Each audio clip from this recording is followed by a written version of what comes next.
20 secondes. 48 tout pile. À pile. Ouais. Il comprend rien ce que je veux dire. Faudra enlever la vitre, je crois. 10 secondes. Ça va. Non. 5 secondes.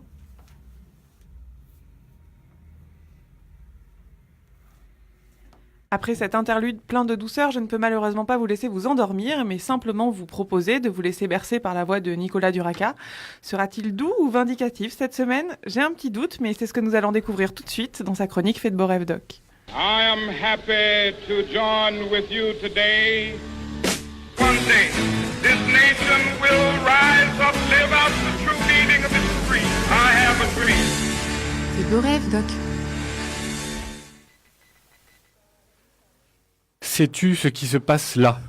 Des milliers de personnes se réunissent place de la République à Paris et dans toute la France depuis le 31 mars. Des assemblées se forment où les gens discutent et échangent. Chacun se réapproprie la parole et l'espace public. Ni entendus, ni représentés, des personnes de tout horizon reprennent possession de la réflexion sur l'avenir de notre monde. La politique n'est plus une affaire de professionnels, c'est l'affaire de tous. L'humain devrait être au cœur des préoccupations de nos dirigeants. Les intérêts particuliers ont pris le pas sur l'intérêt général. Chaque jour, nous sommes des milliers à occuper l'espace public pour reprendre notre place dans la République. Venez nous rejoindre et dessinons ensemble de notre avenir commun. Bonsoir à tous. Fait de beaux rêves, Doc s'intéresse depuis le début de l'année aux personnages utopiques. Dès lors, c'est avec une certaine émotion que ce 8e numéro de notre chronique préférée se tourne vers... roulement de tambour... les Français. Eh oui, merci Barbara. Eh oui, Cocorico, l'utopiste du jour, est le Français de 2016. Mais pas n'importe lequel. Le Français qui reste debout toute la nuit. En effet, les plus attentifs ont reconnu dans mes propos liminaires le manifeste du mouvement Nuit debout qui, depuis la nuit du 31 mars au 1er avril, a décidé d'occuper symboliquement et pacifiquement les places publiques des grandes villes de France afin de montrer que la démocratie citoyenne, c'est possible. Alors, comment cela se passe concrètement ? À vrai dire, durant la nuit du 31 mars, la première, cela s'est résumé en une occupation de la place de la République à Paris. Rien d'extraordinaire, juste une idée lancée en l'air comme ça, et si on restait debout. Symboliquement, c'est pas rien de vouloir rester debout. Mine de rien, ça veut dire des choses, rester debout. C'est une posture. Mais alors, ces gens restent debout face à quoi ? Eh bien, face à l'oligarchie libérale selon leurs propres termes. Autrement dit, ce sont des citoyens qui décident de rester debout pour afficher leur mécontentement et dénoncer la technocratisation de la politique qui concourt à déconnecter nos élus des réalités citoyennes. Intéressant, n'est-ce pas ? Très à propos. Alors bien sûr, vous allez me dire, ouais, c'est bien de manifester son mécontentement, mais il faudrait peut-être faire des propositions, non ? Alors, c'est ce que je trouve formidable avec ce mouvement. C'est qu'en observant les choses qui se passent durant ces nuits, c'est justement une action citoyenne à laquelle on peut assister. Le plus souvent, en toute fin d'après-midi, une assemblée générale regroupe l'ensemble des participants. Puis ensuite, la joyeuse bande démocratique se sépare afin de former des commissions.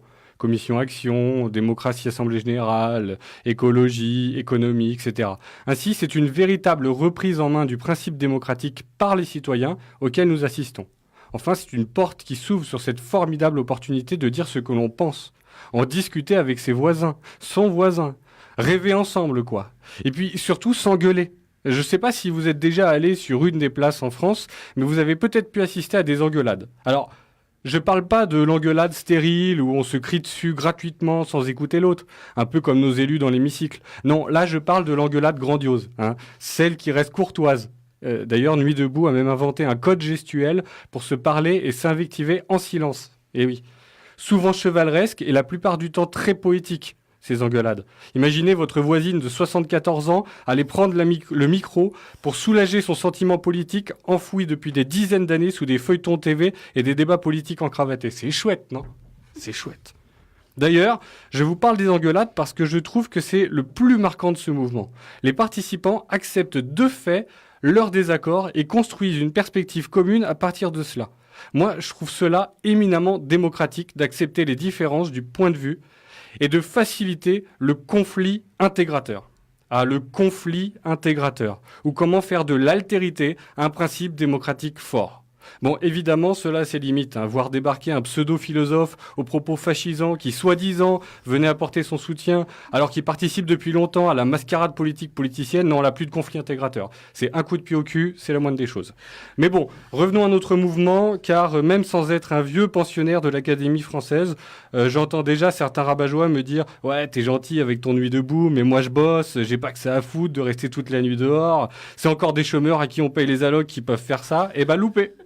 Eh oui, j'ai pu assister moi-même à quelque chose de formidable en me rendant place de la République à Paris. Une organisation tout simplement incroyable. Les travailleurs couchent tard, viennent occuper la place jusqu'à minuit. Vient ensuite les remplacer les mecs qui se lèveront pas demain. Oui, parce qu'il y en a quand même.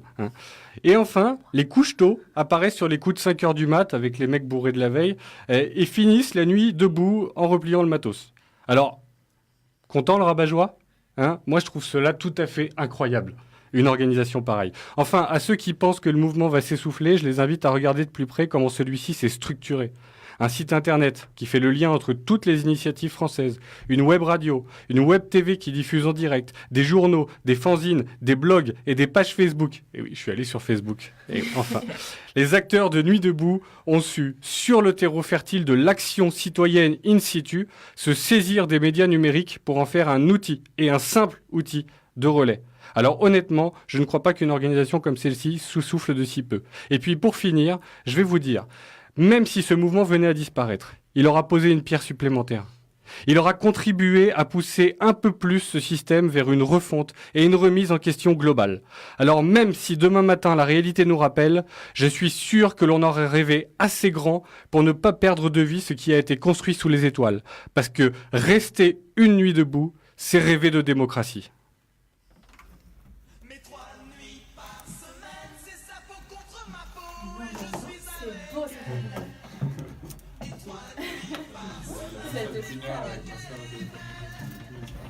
Ah ouais.